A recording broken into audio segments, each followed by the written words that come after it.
Rasulullah sallallahu alaihi wasallam bersabda, "Lau ya'lamun nasu ma fin nida was-saffil awwal." Kalaulah seandainya orang tahu pahala saat menyerukan azan, dan seandainya orang tahu pahala berada di shaf yang pertama, berarti ada pahala yang pahala itu besar yang digandengkan oleh baginda Rasul sallallahu alaihi wasallam.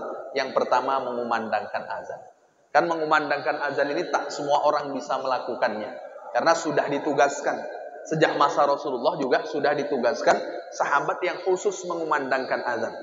Maka nanti ada sunnah-sunnah bagi muazin itu seperti apa, kita nanti akan sampaikan di belakang. Bapak Ibu yang dimuliakan oleh Allah Subhanahu wa taala, pahala besar itu adalah pahala orang mengumandangkan azan. Yang kedua, pahala juga besar ketika kita sholat berada di shaf yang pertama. Lalu kata baginda Rasul, "Summa lam yajidu illa ayyastahimu alaihi lastaham." Kalau orang tidak bisa mengumandangkan azan melainkan dengan cara diundi, orang tidak bisa kemudian berada di shaf yang pertama melainkan dengan cara diundi.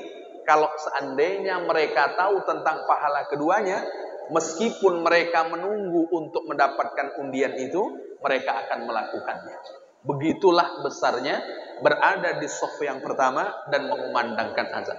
Maka dari seluruh shaf salat, shaf yang terbaik itu adalah shaf yang pertama, barisan yang pertama di mana kemudian sholat itu didirikan. Maka beruntunglah bagi orang-orang yang berada di shaf yang pertama. Dahulu ada sahabat Rasul sallallahu alaihi wasallam namanya Thauban radhiyallahu anhu. Thauban ini satu di antara sahabat yang juga berada di shaf yang pertama di Masjid Nabawi saat beliau melaksanakan sholat. Dan beliau berada di shaf yang pertama meskipun rumahnya jauh dari Masjid Nabawi. Rumahnya jauh, kurang lebih 3 jam perjalanan, tapi dia selalu berada di shaf yang pertama. Ini kan antusiasnya sahabat untuk mendapatkan keistimewaan di shaf yang pertama. Di antaranya lagi, Bapak Ibu yang dimuliakan oleh Allah Subhanahu wa taala, ada salah satu tabi'in,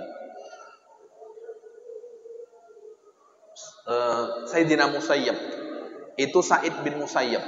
Itu beliau ceritakan, 50 tahun aku sholat, aku tak pernah nengok pundak orang. Jadi kalau 50 tahun sholat tak pernah nengok pundak orang, kira-kira di mana tempat sholatnya Bapak Ibu? Di shaf yang pertama. Kalau kita sholat di shaf yang kedua, bukan pundak orang saja yang kita tengok, merek sarung orang pun kita tengok.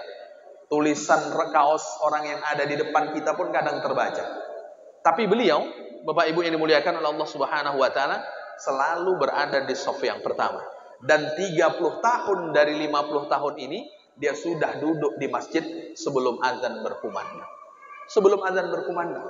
Makanya, begitulah antusiasnya orang-orang dahulu untuk mendapatkan nilai yang lebih besar.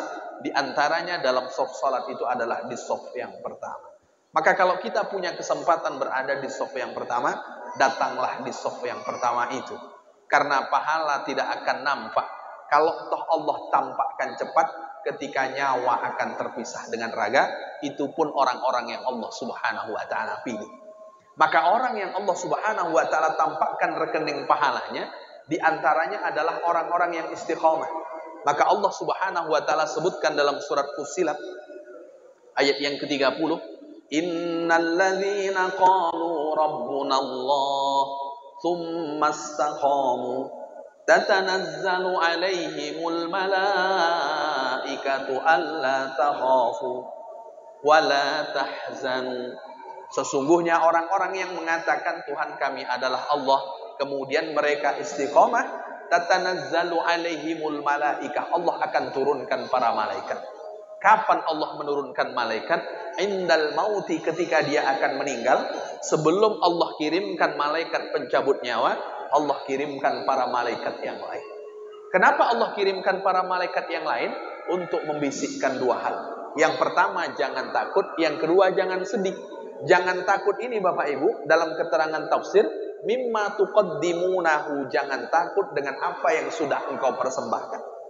Maka kalau jangan takut dengan apa yang engkau persembahkan, satu di antara yang akan diperlihatkan adalah pahala kebaikan kita. Dan bisa jadi di antaranya adalah pahala berada di shaf yang pertama. Maka dia tidak akan takut didatangi oleh malaikat Israel dan dia tidak takut lagi dengan kematian. Dan ketika malaikat Israel datang, dia pun menyambutnya dengan tersenyum, sehingga ketika meninggal pun wajahnya berseri-seri. Ini di antara keutamaannya. Maka Rasulullah SAW menyebutkan keutamaan azan sama dengan berada di saf yang pertama saat kita melaksanakan sholat.